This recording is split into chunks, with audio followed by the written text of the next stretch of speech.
Comedy fans, welcome to My First Joke, the podcast where we dive into the hilarious stories of how comedians got their start. I'm your host, Kareem Kanji. Today, I'm joined by comedian Bong Gun Kim. Today's episode is brought to you by welcometotravel.ca. If you're looking for the best and most affordable, all-inclusive trips for you and your crew, check out welcometotravel.ca today and tell them I sent you. Finally, don't forget to subscribe to My First Joke wherever you listen to podcasts. If you enjoy what you hear, share with your friends, leave a review, and hit us up with those 5 stars. It really helps the show grow. All right, let's get into it. Here's my conversation with Bong Gun Kim.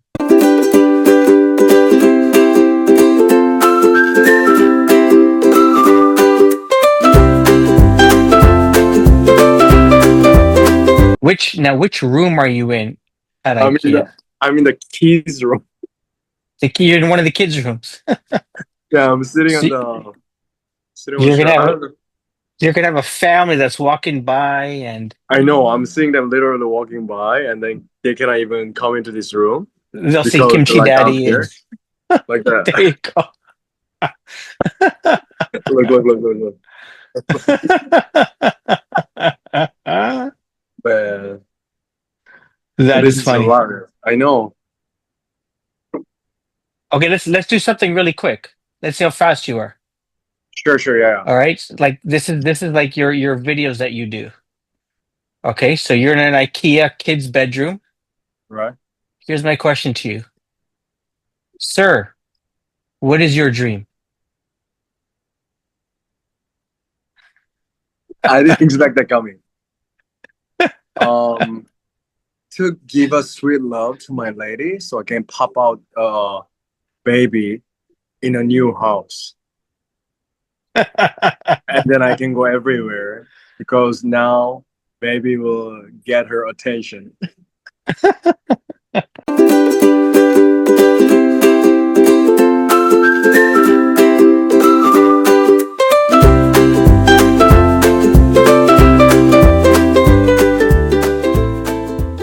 For joining me today in IKEA. Right. Uh, so here's my first question to you. Um, why comedy? What inspired you to do stand up? Okay. I think it's from the nature since I was young. I always like love to make people laugh, but didn't know this could be my career. Because I was like raised in Korea, and then always you think like you gotta be proud of like be proud of by your like your parents so that you Yeah, choose something that you don't really know and you don't really like or are not interested in. yeah. And then after I came to Canada, I was making like some videos, like a funny videos. And then one day, I was actually planning to go to a journalism course in Seneca College. Okay.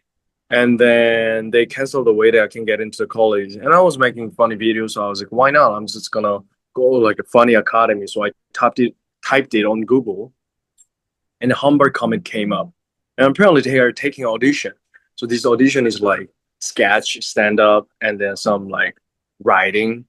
And I don't know what the stand up was because there's no form of like comedy called stand up existing in Korea. Nowadays it's getting popular. Oh, okay. But yeah, back then there's not much. So I typed like the stand up comedy on YouTube. And then the first thing came up was the Kevin Hart, the seriously funny special. Yeah. And I watched it. I'm like, I got a goosebump. You know, like literally remember I was in a basement and the sunshine was like reflecting on my face. And I was watching Kevin Hart special. I was in a sleeveless shirt. And I looked at it. I'm like, oh my God, I'm gonna do this for the rest of my life. Wow. Yeah.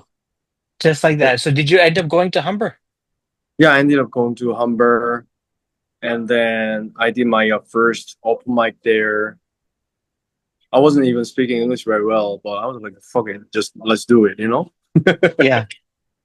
That's amazing. Do you remember the first joke that you told on stage? I literally remember because it was very short and a very Korean joke. because I wasn't able to speak English very well. So the joke that I wrote was I was on stage literally, like I'm standing, and then I put my like hands in my pocket like that. I was Yeah. like, and then I looked at people, hello, in Korean, and then like showing people that I'm taking something out of the pocket, and it's like nuclear, and then people chuckled, and some people like try to like cover their mouths not to laugh too loud. Yeah. And that was my first thing, like nuclear. That is funny. Did you are you plan like what's the plan? So English is not your first language. Right? And I'm curious if your goal was to do stand up in English or is your goal to do stand up in Korean or both? Like, how do you think about comedy in in your new language in English? Um, you mean in English?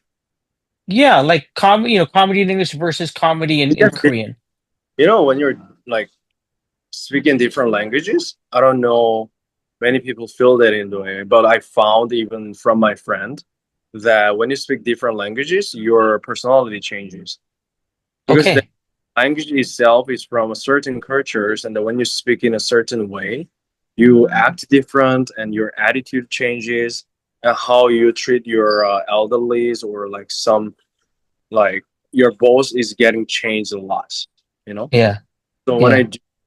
I try to pretend that I'm doing comedy in Korean, and Okay. I'm not really natural. The way that Hmm.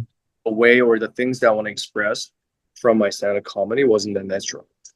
So and I kept doing in English, and then that was the language that I prefer the most.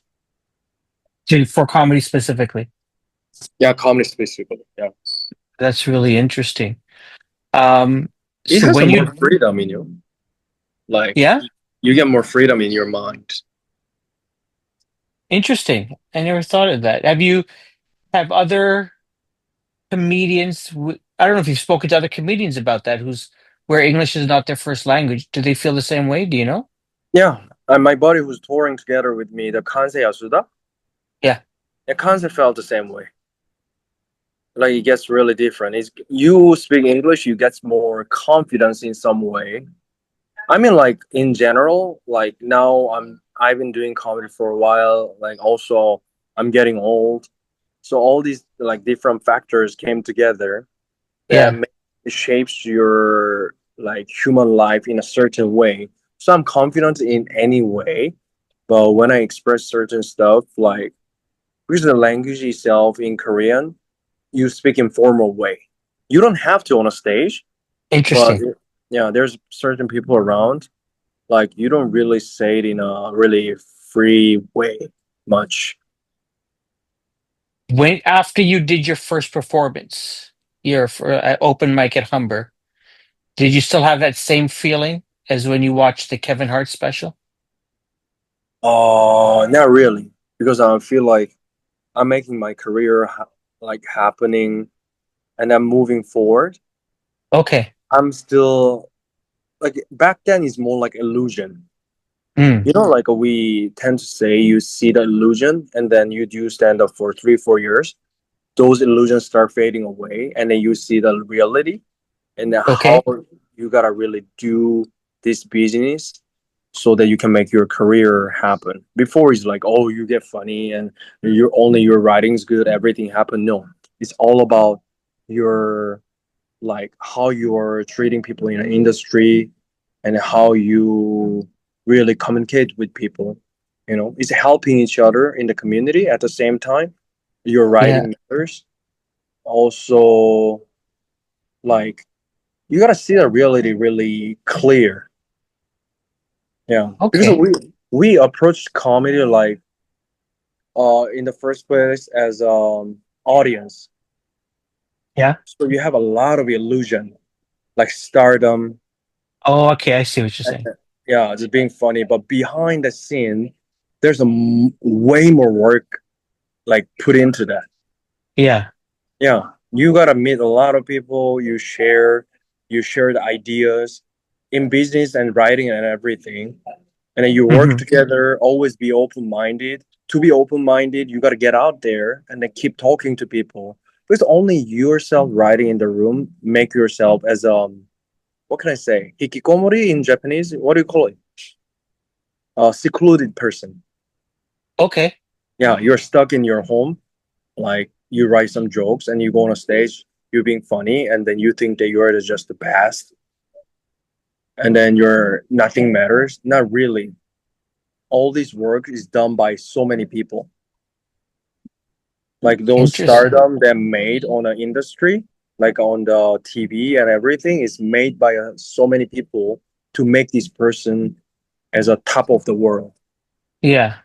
So you gotta like really learn.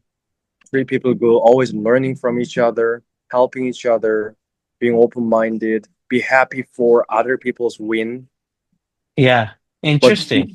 yeah, but never lose your color, never lose your like intention, your being, your existence to affect, influence the world in a certain way. Not everybody's like comedy is the same, but you should never lose yourself, you know. But Yeah. also lose yourself, yeah, to be a better person as well. Wow. Um, very profound there. Thank you for that. Um, Because I learned a lot along the way. I was really like I love to be on a stage showing myself, but always too focused on myself that didn't know what was going on around me. And there's so many talented people. And then once I started opening on myself, I was really open person. But yeah. when you stand up, you're alone. So you think that everything is just made by yourself. Not really. Yeah. You think you're one person that you know everything. Exactly. And then once you open yourself, people comes to you and then give you information, any help or any ideas, all Yeah. comes to you.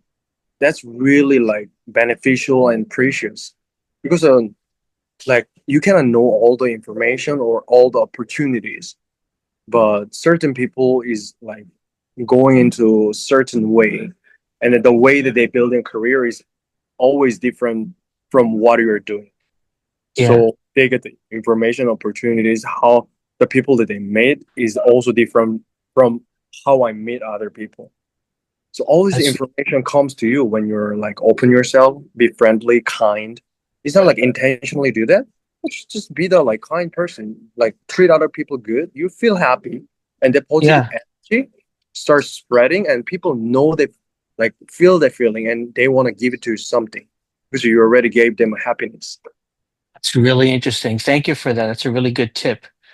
Because sometimes you feel it's just you against the world, and you got to do everything on your own. But if you're saying if you treat people good, and you approach everything with good intentions, good things are going to happen for Exactly. you. Yeah, that's really really interesting. Um, Bong Gun, you're on a tour. You're currently on a tour. Yeah, Two Asians, one cup. that's true. It's called. Is this your first tour? No, for the tour run, I think 4 or 5 with other people. I participate in a certain regions of their Yeah. own tour, and then my own tour. Probably this is the second or third. Yeah, Okay. What have you? That's really interesting. What have you? Because I know I checked out the Toronto one that's coming up later, I right. believe. And you're doing it. You're not doing it in a comedy club. I think you're doing it in a hall or a place like that. So Yeah, I'm assuming. Correct me if I'm wrong. I'm assuming um, that you've produced. You and your friend have produced this on your own. You two have gone out, booked locations and things of that nature. What have you learned by doing your own tour? it takes a lot of time, efforts. Yeah. Like when people sees it from the outside, and it's like look like it's just happening. Like all these big games on a stage that you see that wow, how this is happening. Yeah. You always got to remember that that was the one that is the one that like lots of efforts was behind and before and Yeah. after. Yeah. Because when you're producing a show, you got to reach out to the venue. And Yeah. then when you reach out to the venue, you're not just approaching the one venue. When you do a cross Canada tour, you gotta know your schedule, and then the venue has certain schedule because I'm not the only one that booked that venue. So Yeah. you gotta organize all this through the emails and everything, and then you gotta know how the rental is working. You know, like different areas, like a rental doesn't work in the same way. Yeah. Some comedy clubs they split the like profits, like a 30/70. That's usually what they do, and then when they do like different way, you gotta think about your income. Like common clubs or certain venue that split, they usually Yeah. have their own like walk-ins. Okay. So Yes. they're like base of people. They have a like email letters or like their own channel like Yeah. people that they can bring it in every time.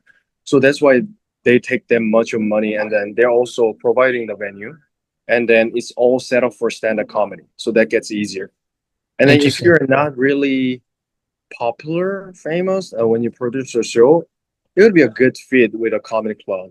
But when you're really like popular, nowadays like you're famous on social media and then you're famous as a stand-up comedian, I'm like it's better for you to produce your own show because most important thing is that doing a great show build up your comedy, but at the same time you gotta have a good money at the end.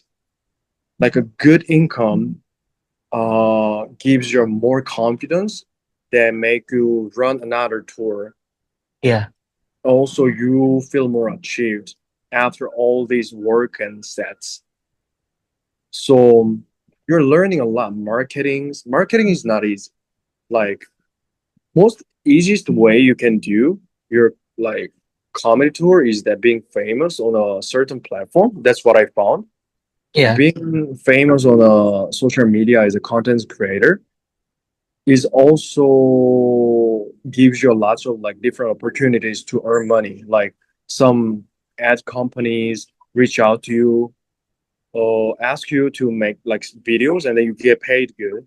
But if you're a Yeah. stand-up comedian, you are more likely to be exposed better uh, on to the public when you're doing stand up on a big stand up platform, not just making social media video. Yeah, for sure. Yeah, because that's what I found. Because Kanze, my buddy, like he was on a golden ticket winner on a Kill Tony, right? Every Yeah. city we go, there's so many fans coming out, and they're like Kill Tony fans. So it's not necessarily Kanze's fan, but they become Kanze's fan as well. Because of Kill Tony. Kill Tony. So that only that without like promoting anything, only that once that like video went up on YouTube, we sold so many tickets within a week. That's nice. Yeah. But That is also my fans from the my viral videos also buying tickets, but you cannot beat Kill Tony if you're doing no. stand comedy. Yeah, for sure. Yeah. Is that I remember growing up watching, David Letterman. Yeah. Before that was Johnny Carson. I don't know if that name rings a bell to you. Jay Leno, all the late night shows, right? Yeah. And I remember comics saying, if I can get on David Letterman, I'm gonna make it. Today it's like Exactly. You need to be on Kill Tony. Yeah. Kill Tony is a platform, and then there's more people doing stand-up comedy. There's Yeah, more population. So you gotta find your own way to find your own platform. Because some people are good fit on a Kill Tony, yeah, and some people are good fit on a Don't Tell, or some people are good fit on certain festivals. That's what I yeah, found. Not all the comedians are for Kill Tony to start their career with. yeah. Many people are taking off their career in a different way on a different platforms. So That's you gotta true. find yourself. So don't always.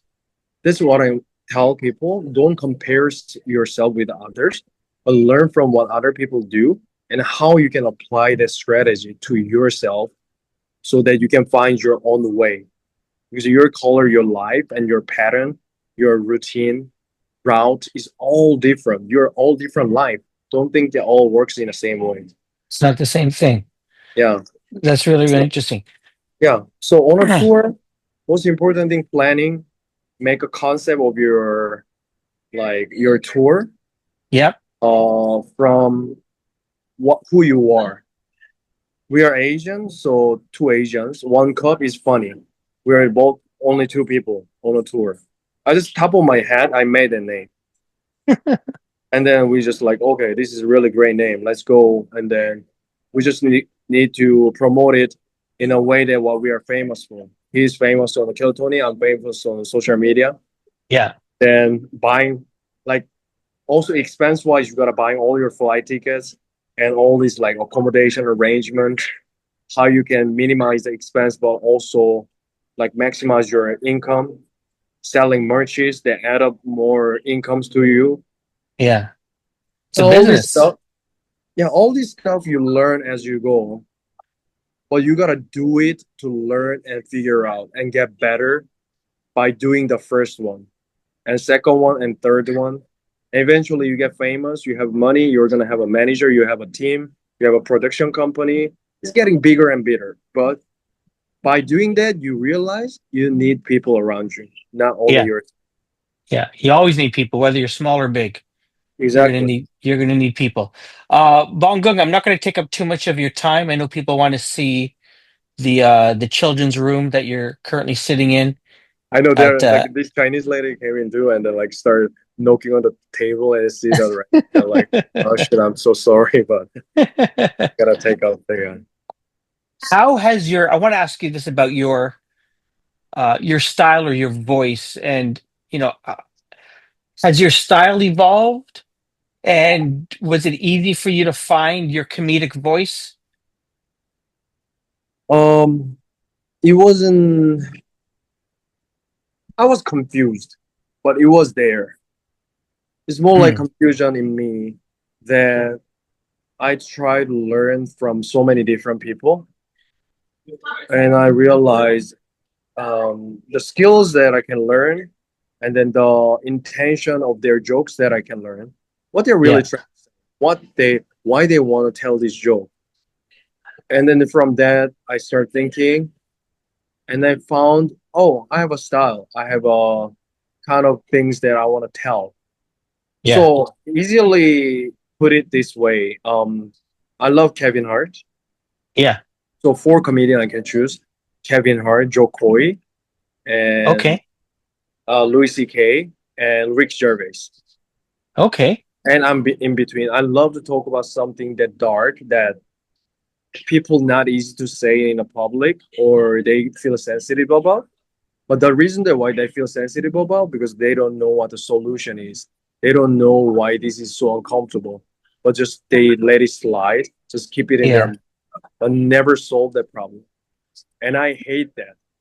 I'm like, why you keep it that way? Like, if there's a problem, you gotta solve it. That's why I love solutions.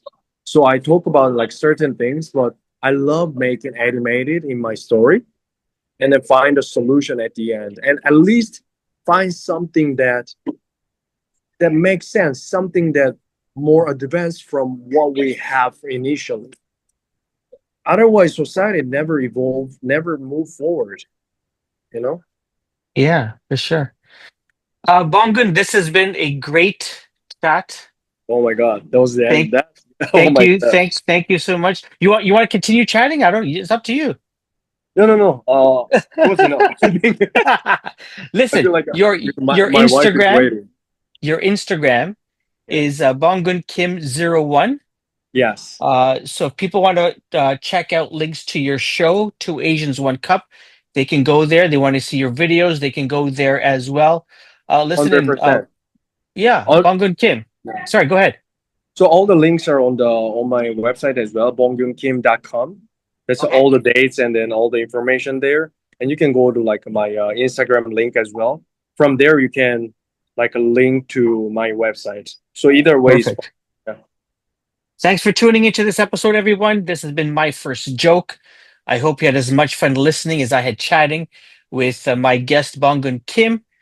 Check out his tour, Two Asians, One Cup.